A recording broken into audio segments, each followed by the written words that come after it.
COVID-19, what do those words mean to you in the year 2020? For some, it was a rebirth of sorts, and for some, it wasn't really. It was quite a tough period. But at least one person decided, well, to quit their job and to explore the African continent in order to experience their rebirth.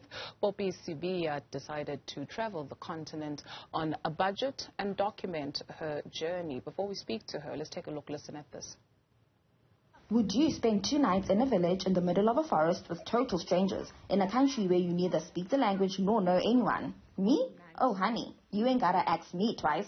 I'm there. Due to a lack of phones, I arrive in Mbong unannounced with just a letter to the chief of the Pygmies in hand. Meet Chief Mimbaye Deni of the Bakoya tribe, which forms part of the Pygmies of Gabon. He rules over 8 villages, namely Venel, Takangai, Mbong Kajesila,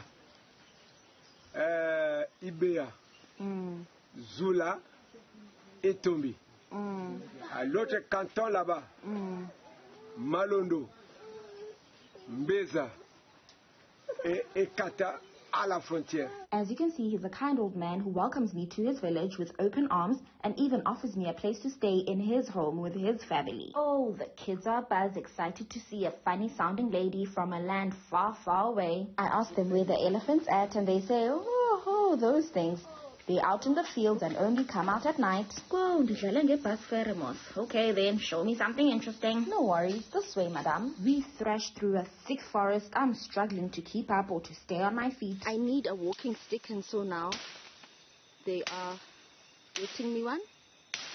This is so cool, guys. After much ado and taking off our shoes and slipping and flapping about, we make it to a body of water. What in the crocodile's nest? Get me out of here. Wait, but not before I take a picture. I think I was expecting, a tiny waterfall or something. This is all too real. The kids giggle smugly, grateful to have an entire forest as their backyard, pondering why my forefathers moved so far. Popi, good morning, and thank you very much for joining us. Take us back to 2020 when you decided to quit your job. What happened? Good morning, Duduzile. Thank you for having me. I was in China and it was locked down, and it was no work, no pay. And I thought, well, if I'm not making money, then I may as well start my own business, make my own money. So I quit my job, moved back in with my parents in the Eastern Cape. And yeah, that's how my online content creation journey started. I started with skits, and my online following grew. And then once the country started opening, I embarked on a hitchhiking expedition across the garden routes. And my followers, my online community really enjoyed that. And I thought, there's something here. And an opportunity a competition came along, an all expenses paid trip to Ghana. I did not win the competition, but I was like to my audience, guys, we can do this ourselves and we can make way better content.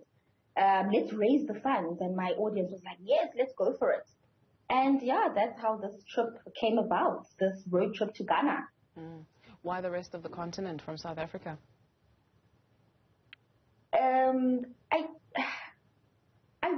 I just wanted to explore outside of home. I'm less shy when I'm out here in the rest of Africa, and I feel like I can ask for help without feeling like I shouldn't need help. I should have it figured out. I feel like when I'm not in my home country, then it's easier to just be comfortable being hosted and just not really knowing what I'm doing. Whereas when I'm in SA, I kind of feel pressure to know what I'm doing all the time, and I should have things figured out. So yeah, that's why, mostly outside of SA. Okay. Which country or countries have you enjoyed so far? My favorite thus far is the DRC, the city of Kinshasa. I enjoy it because it's challenging. I've never seen anything like it. The energy is amazing. They use the US dollar, which, as you know, against the rand against the US dollar is quite weak. So it's a challenge for me to try and stay afloat, stay abreast, come up with ways to make money. create content, the language barrier, the French, and yeah, so it's, for me, the DRC is a challenge from the minute I set foot in the border. All those, the way they run the border, the bribes and all of that. So I enjoy the challenge. I enjoy overcoming, the challenges that I face here in the DRC. What is the common thread, or is there a common thread?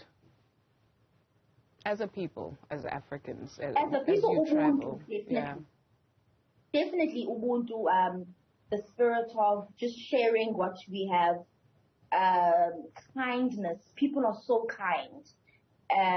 People are always willing to help. Even now, I'm being hosted by a Congolese lady who saw my content on TikTok, and she reached out to me. She was like, "Pops, I have to show you around the city." She took me out on a date and then offered me a place to stay, because where I was staying, there was no hot water, there was no running water. And she was like, "You know what, would you like a hot shower?" I was like, "Yes, definitely." And she was like, "Stay with me for the rest of your time here in Kinshasa." So the common thread is definitely Ubuntu. And the common thread, in terms of, you speak of staying at a place that didn't have hot water, is that another thing that we have in common, right? When you take a look at some spaces in South Africa and some spaces in some of the countries that you have traveled at, you could very well be at home. Yes, definitely.